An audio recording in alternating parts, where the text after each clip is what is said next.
How would your life be without your smartphone, computer, and Wi-Fi connection? How much time per day do you spend on the internet? Wi-Fi makes part of our everyday life, but how much do we actually know about this technology and the impacts of the widespread use of it? Do you even know what Wi-Fi stands for? What? Wi-Fi.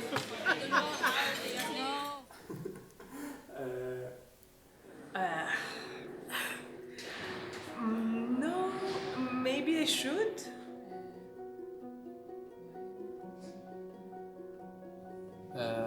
No, I don't actually. And because of the capital letters, maybe it's wireless and wireless something. Okay. To know more about wireless connection, its limitation and its future, we interviewed Roman Jacob, a researcher in computer engineering at ETH Zurich. It actually stands for wireless fidelity, I think. And I have to admit that I had to look it up because even though that's something we're so familiar to, I think it's just a marketing name that sounds fancy and people say, oh, sure, let's keep that.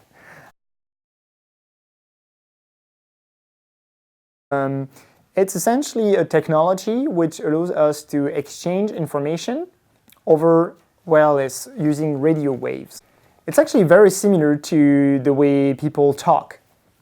When you speak, you have vocal cords that vibrate at certain frequencies, and this creates a wave, a sound wave, that propagates through the air, and then your ear is essentially a receiver which is enabled to detect those vibrations and then make sense out of the sound that is received, or is being received.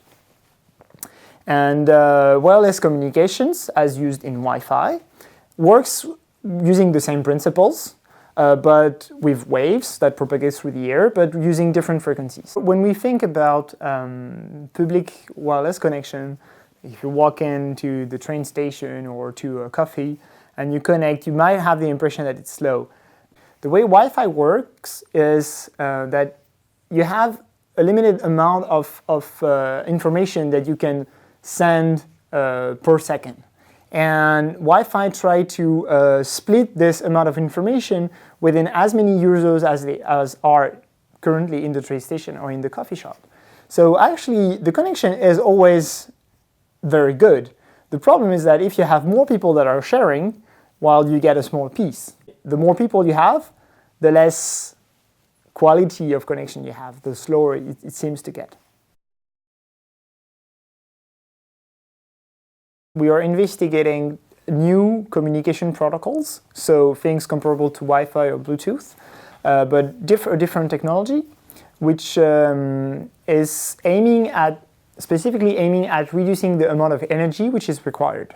So we are trying to find a more efficient way to send more information using less time and less energy. So the specific way we are investigating, or I'm investigating in my research, is a technology which is called synchronous transmissions. And the idea is comparable to what you would do with a choir.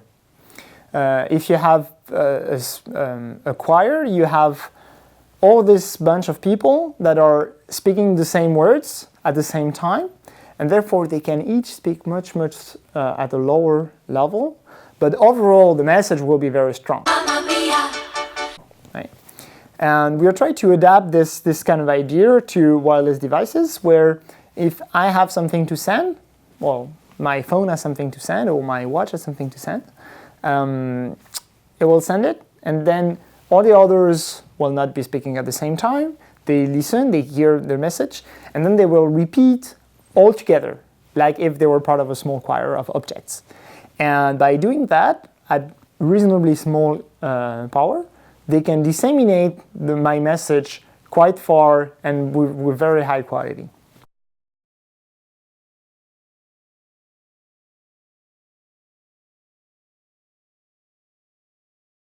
I think no one really knows for now. That's a serious concern of many people, and I think it's rightful concern. Can they be hacked? Today, yes. And that's actually rather easy. That's easy because the security concerns are not being taken seriously enough. However, there is no reason, in my opinion, to be overly pessimistic about things. That's a thing to keep in mind. It should not be neglecting and say, that's bullshit, can happen. But there is no reason to be overly conservative, in my opinion.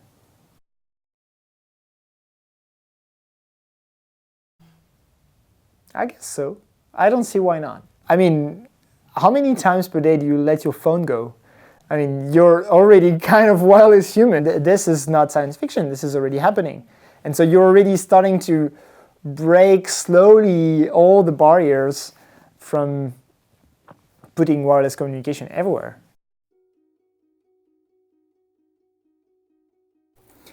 I think it's important to realize that since we are going towards this future of the Internet of Things and all objects being connected, there are a couple of challenges that we need to address. We need to have under control the amount of energy we need to spend for wireless communication.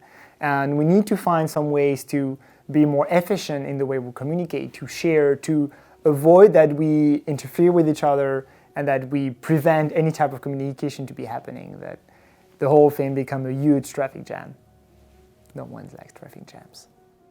Many aspects of our lives depends on our smartphones, smart homes, smart fridges, and even our smart umbrellas. Everything is becoming connected, but we have just learned that there are still several challenges to overcome. It is reassuring to know that researchers at ETH are working to get us more sustainable, safe, and efficient wireless connection.